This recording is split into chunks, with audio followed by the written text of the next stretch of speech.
There are two things that I think that great leaders need to have: empathy and perspective. And I think these things are very often forgotten. Leaders are so often so concerned about their status or their position in an organization, they actually forget their real job. And the real job of a leader is not about being in charge, it's about taking care of those in our charge. And I don't think people realize this, and I don't think people train for this. When we're junior, our only responsibility is to be good at our jobs. That's all we really have to do.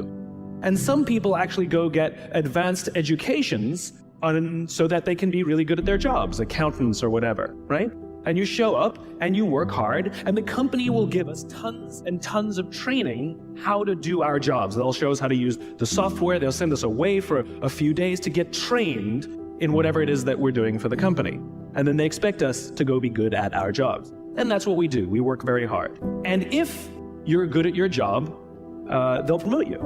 And at some point, you'll get promoted to a position where we're now responsible for the people who do the job we used to do, but nobody shows us how to do that. And that's why we get managers and not leaders. Because the reason our managers are micromanaging us is because they actually do know how to do the job better than us. That's what got them promoted. Really what we have to do is go through a transition.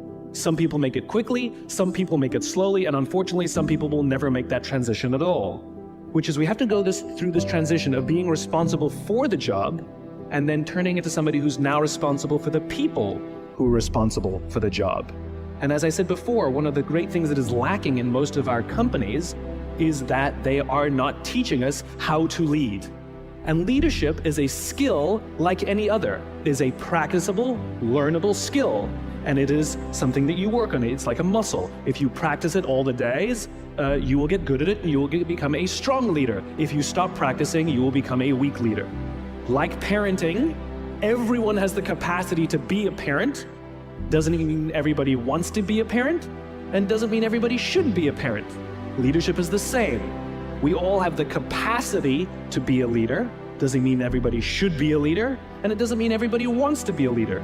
And the reason is because it comes at great personal sacrifice. Remember, you're not in charge, you're responsible for those in your charge. That means things like when everything goes right, you have to give away all the credit. And when everything goes wrong, you have to take all the responsibility. That sucks, right? It's things like staying late to show somebody what to do. It's things like when something does actually break, when something goes wrong, instead of yelling and screaming and taking over, you say, try again. When the overwhelming pressures are not on them, the overwhelming pressures are on us. At the end of the day, great leaders are not responsible for the job. They're responsible for the people who are responsible for the job. They're not even responsible for the results. I love talking to CEOs and say, what's your priority? And they put their hands on their hips all proud and they say, my priority is my customer. I'm like, really? You haven't talked to a customer in 15 years. There's no CEO on the planet responsible for the customer. They're just not. They're responsible for the people who are responsible for the people who are responsible for the customer. I'll tell you a true story. A few months ago, I stayed at the Four Seasons in Las Vegas. It is a wonderful hotel. And the reason it's a wonderful hotel is not because of the fancy beds. Any hotel can go and buy a fancy bed. The reason it's a wonderful hotel is because of the people who work there. If you walk past somebody at the Four Seasons and they say hello to you, you get the feeling that they actually wanted to say hello to you. It's not that somebody told them that you have to say hello to all the customers, say hello to all the guests, right? You actually feel that they care. Now, in their lobby, they have a coffee stand. And one afternoon, I went to buy a cup of coffee, and there was a barista by the name of Noah who was serving me. Noah was fantastic. He was friendly and fun, and he was engaging with me, and I had so much fun buying a cup of coffee, I actually think I gave 100% tip, right? He was wonderful. So as is my nature, I asked Noah, do you like your job? And without skipping a beat, Noah says, I love my job.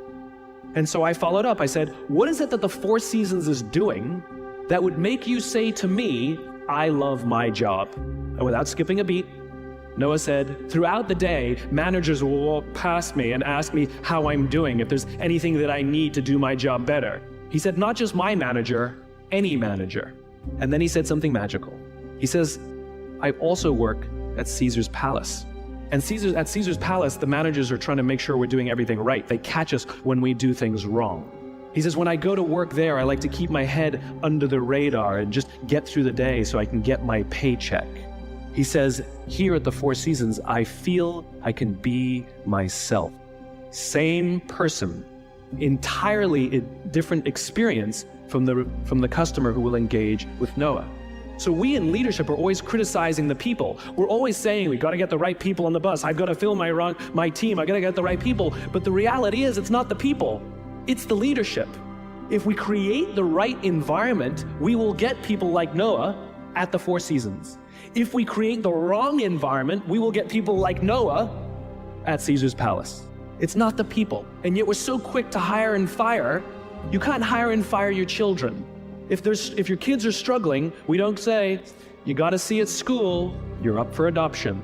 So why is it that when somebody has performance problems at work, why is it that our instinct is to say, you're out? We do not practice empathy. What does empathy look like? Here's the lack of empathy. This is normal in our business world. You walk into someone's office, someone walks into our office and says, your numbers have been down for the third quarter in a row. You have to pick up your numbers, otherwise I can't guarantee what the future will look like. How inspired do you think that person is to come to work the next day? Here's what empathy looks like. You walk into someone's office, someone walks into your office and says, your numbers are down for the third quarter in a row. Are you okay?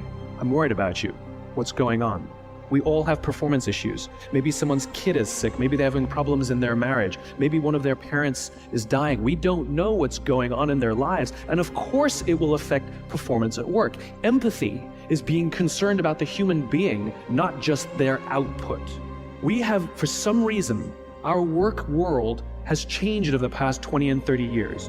We are suffering the side effects of business theories left over from the 80s and 90s. And they are bad for people, and they are bad for business. Let me give you an example. The concept of shareholder supremacy was a theory proposed in the late 1970s. It was popularized in the 80s and 90s. It is now standard form today. You talk to any public company and you ask them their priority and they say maximize shareholder value. Really? That's like a coach prioritizing the needs of the fans over the needs of the players. How are you going to build a winning team with that model? But that's normal today. We don't even perceive it as broken or damaged or wrong or outdated. Remember, the 80s and 90s were boom years with relative peace and a kinder, gentler Cold War. Nobody was practicing hiding under their desks in school anymore. We are no longer in those times. These are no longer boom years. These are no longer peaceful times, and those models cannot work today. Here's another one. Mass layoffs. Using someone's livelihood to balance the books, right? It's so normal in America today that we don't even understand how broken and how damaging it is, not only to human beings, but to business. You know, companies talk about how they want to build trust and cooperation and they announce a round of layoffs. Do you know the quickest way to destroy trust and destroy cooperation in a business, literally in one day? Lay people off. And everyone gets scared.